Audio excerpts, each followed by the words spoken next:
त्यांनी भारतासाठी पहिलं ऑलिम्पिक पदक जिंकून आणलं होतं. दरी सदृश्य प्रदेशामध्ये वसलेलं एक गाव आहे किंवा वसलेलं एक शहर आहे आणि दरीला संस्कृतमध्ये कोल्ह असं म्हटलं जातं. म्हणून या कोल्हापुराला कदाचित कोल्हापूर असं नाव पडलं असावं. काहींना वाटतं की महालक्ष्मी म्हणजे विष्णू पत्नी आणि अंबाबाई ही पार्वती आहे म्हणजे ती शंकराची पत्नी. मात्र कोल्हापूरची महालक्ष्मी ही या दोन्ही संकल्पनांपेक्षा वेगळी आहे हे समजून घेणं महत्वाचं आहे. मग शतमुख ब्रह्मा, शतमुख विष्णू, शतमुख शंकर, जमदग्नी ऋषींचा अर्धा क्रोध आणि 12 सूर्याचं तेज यांचा एकत्र अवतार म्हणजे ज्योतिबा प्रकट झाला.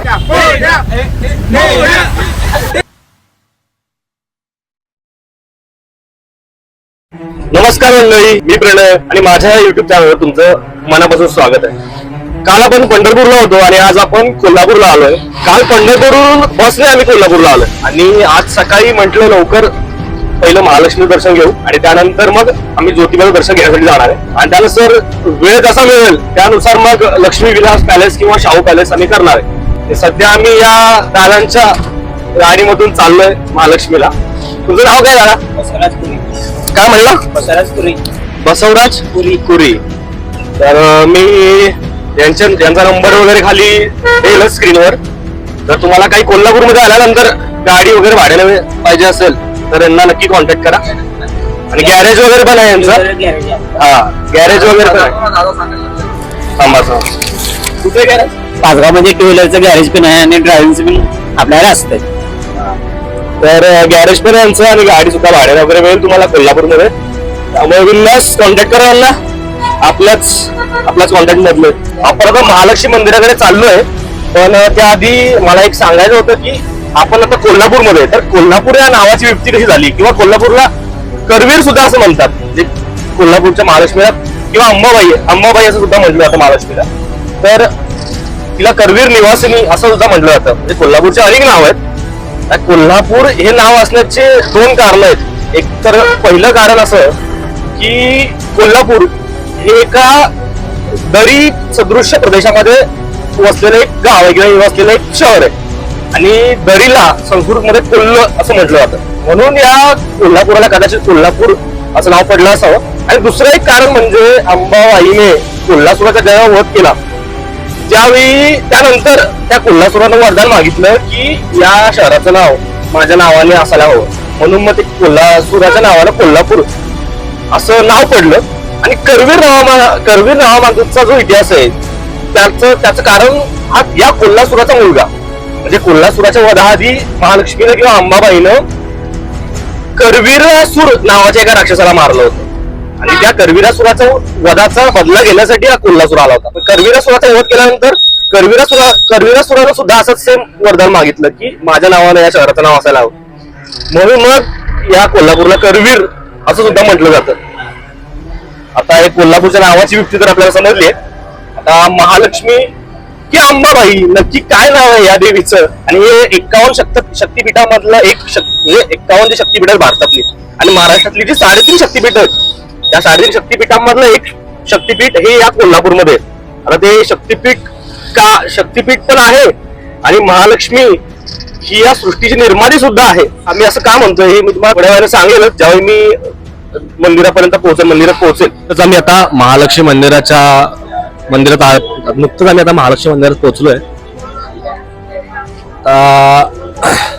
बऱ्याच वेळा असं म्हटलं जातं की महालक्ष्मी नाही अंबाबाई आहे. तर नक्की हा वाद काय आहे आपण थोडं समजून घेऊ. सध्या आपण आता पश्चिम द्वारातून आज जातोय. तर बघू.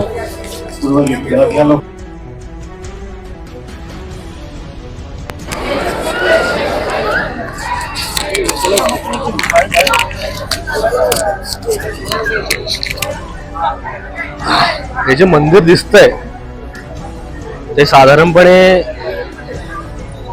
7व्या-8व्या शतकात बांधलेलं असावं असं म्हटलं जातं की 3 साम्राज्यांनी मिळून हे एक मंदिर बांधलंय. आणि याची जी शिखरं आहेत ती अर्थातच 17व्या-18व्या शतकातली आहेत. कदाचित मंदिर हे 12व्या शतकातलं पण असू शकतं. म्हणजे जी मूर्ती आहे ती 12व्या शतकातली असं म्हटलं जातं. हे भगवान श्री शत्रुघ्नाचं हे मंदिर आहे.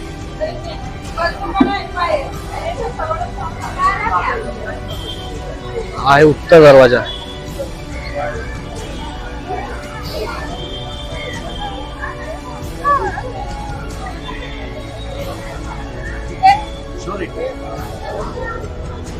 इकडे सूर्यनारायण दुर्गाष्टमी साईबाबा मंदिर नवग्रह मंदिर आहे. इकडे राम हनुमान मंदिर आहे या साईडला पूर्व दरवाजाच्या जवळ. आणि ही इथून रांगेला सुरुवात होती.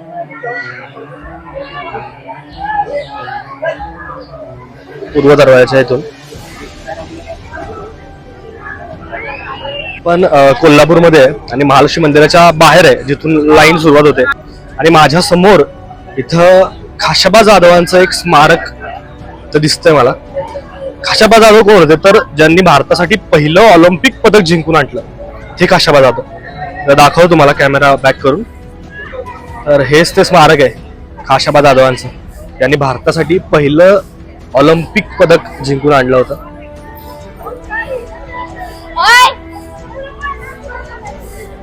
आंतरराष्ट्रीय चढाओढीतले खेळाडू अशी नावं जी लिहिली आहेत. Dinkar Raoji Shinde, KD Jadhav, KD Mangave, Shrirang Jadhav, BG काशीत आणि व्ही वजनदार. आणि त्यांनी कधी कुठल्या स्पर्धेत कोणतं पदक जिंकलं ते लिहिलेलं तिथं. कुस्तीचं माहेर घर कोल्हापूरला मानलं जातं आणि राजर्षी शाहू छत्रपतींच्या काळात कुस्तीला राजश्रय मिळाला. चला आता सध्या आम्ही आता महालक्ष्मीच्या देवीच्या दर्शनासाठी लाईनीत उभा होत आता. चरण दर्शनाची लाईन आहे आणि आता आरतीसाठी लाईन थांबलेली आहे थोडा वेळ. तर म्हटलं आपण थोडंसं महालक्ष्मीचं महात्म्य सांगावं, इथला इतिहास काय किंवा काय थोडं सांगावं म्हटलं.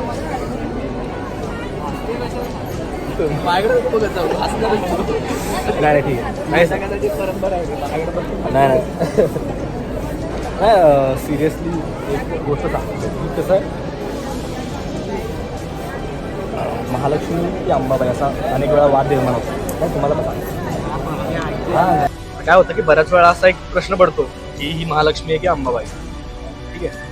तर हे याचं उत्तर असं आहे की आपल्या महाराष्ट्रामध्ये ना अनेक पंथ आहेत, अनेक संप्रदाय आहेत.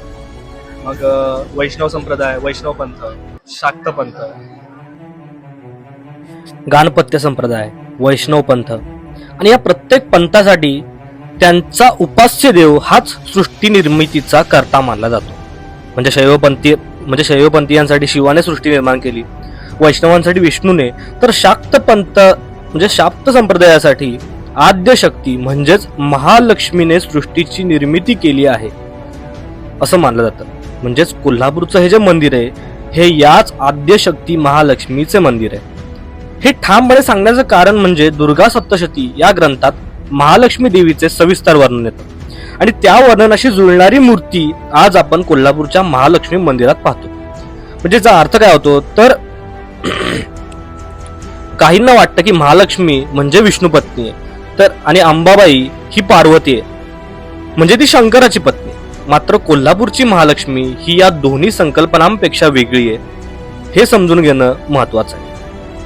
तर मग प्रश्न येतो की अंबाबाई म्हणजे कोण. तर अंबा हा संस्कृत शब्द आईसाठी वापरला जातो. महाराष्ट्रात आईला थेट नावाने हाक मानण्याची प्रथा नाहीये. जसं आपण जिजाबाई, सोयराबाई म्हणतो तसंच देवी अंबा हिला प्रेमाने व आदराने अंबाबाई असं सुद्धा म्हटलं जातं. म्हणजेच अंबाबाई हे स्वतंत्र देवतेचे नाव नसून महालक्ष्मीचेच लोकमान्य आणि आपुलकीचे नाव आहे. शाक्त परंपरेनुसार महालक्ष्मी ही सगुण साकार आद्यशक्ती आहे. म्हणजे तिने सत्वगुणातून महासरस्वती आणि तमगुणातून महाकाली यांची निर्मिती केली आणि या तीन शक्तींनी आपापल्या गुणांनुसार महासरस्वतीपासून विष्णूचा जन्म झाला, महाकालीपासून शंकर व सरस्वती प्रकट झाली आणि महालक्ष्मीपासून ब्रह्मा व लक्ष्मी प्रकट झाली. म्हणजेच लक्ष्मी ही महालक्ष्मीची कन्या आहे. मग महालक्ष्मी कोल्हापूरला केव्हा आली असा प्रश्न उपस्थित होतो. खर तर महालक्ष्मी ही सृष्टीच्या आरंभापासून अस्तित्वात आहे. ती कुठून आली असा प्रश्नच चुकीचा ठरतो. मात्र मग 51 शक्तिपीठांपैकी कोल्हापूरला स्थान कसं मिळालं. आता कोल्हापूरच्या महालक्ष्मी मंदिराच्या उजव्या बाजूला असलेली महाकाली देवी ही 51 शक्तिपीठांपैकी एक आहे. कारण सतीच्या शरीराचा एक भाग म्हणजे त्रिनेत्र इथे पडल्याचं मानलं जातं. तर तंत्र चुडामणी या ग्रंथात करवीर क्षेत्रातील महिष मर्दिनी शक्तीपीठाचा उल्लेख आढळतो, म्हणजे करवीर महिष मर्दिनी. आता कोल्हापुरात मुख्य देवी महालक्ष्मी असली तरी तिच्या उजव्या बाजूची महाकाली हीच महिषासूर मर्दिनी आहे. म्हणूनच महालक्ष्मी, महाकाली आणि महासरस्वती या तिन्ही मिळून कोल्हापूर हे एक महाशक्तीपीठ ठरतं. आणि मूर्तीबाबत सांगायचं झालं तर महालक्ष्मीची मूर्ती सुमारे 1000 वर्षीपूर्वीची मानली जाते. तर मंदिराची वास्तुरचना आहे ती 6व्या-7व्या शतकाचीच असल्याचे अभ्यासक सांगतात. चालुक्य, शिलाहार व यादव राजवटीत हे मंदिर उभं राहिले. महासरस्वती व महाकाली मंदिराचे 12व्या शतकात पुनर्निर्माण करण्यात आले आणि मंदिराची शिखरं मात्र 17व्या-18व्या शतकात बांधलेली दिसतात. थोडक्यात सांगायचं झालं तर कोल्हापूरची अंबाबाई म्हणजेच आद्यशक्ती महालक्ष्मी आहे आणि ना ती केवळ विष्णू पत्नी आहे, ना फक्त शिवपत्नी आहे, तर संपूर्ण सृष्टीची जननी आहे आणि शाक्त परंपरेतील सर्वोच्च देवी.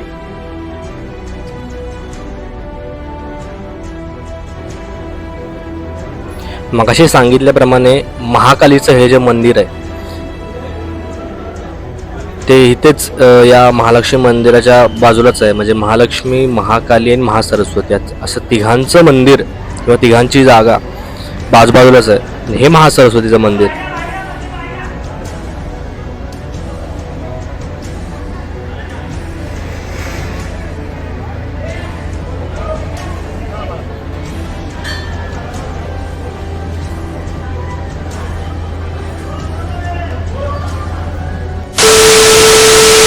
गणपत्या गणपत्या कोण बोलले गणपत्या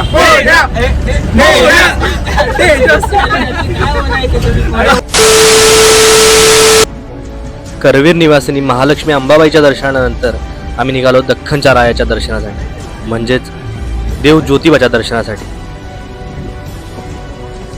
देव ज्योतिबा म्हणजेच केदारनाथ करवीर निवासिनी महालक्ष्मी अंबाबाई सोबतच दख्खनीमध्ये प्रकट झाला. आता महालक्ष्मी जेव्हा करवीरात आली उत्तरेतून तेव्हा तिने केदारनाथांना सुद्धा आवाहन केलं आणि मग शतमुख ब्रह्मा, शतमुख विष्णू आणि शतमुख शंकर, जमदग्नी ऋषींचा अर्धा क्रोध आणि 12 सूर्याचं तेज यांचा एकत्र अवतार म्हणजे ज्योतिबा प्रकट झाला. आणि केदारनाथ प्रकट झाले ते देवी बरोबर इथं करवीर नगरीत आले. कशासाठी आले तर रत्नासूर आणि रत्नभोज राक्षसांचा संहार करण्यासाठी आले. रत्नासुराचा वध चोपडाई देवीने केला तर रत्नभोज राक्षसाचा वध देवांनी केला, केदारनाथांनी केला, म्हणजेच ज्योतिबांनी. आणि तेव्हापासून देव ज्योतिबा करवीरच्या या दख्खन भूमीच्या रक्षणासाठी दख्खनचा राजा म्हणून इथे विराजमान झाले. ज्योतिबा मंदिराच्या आवारात प्रवेश करताच आपल्याला अनेक देवदेवतांची मंदिरं दिसतात. सटवाई देवीचं मंदिर सुद्धा इथं आहे.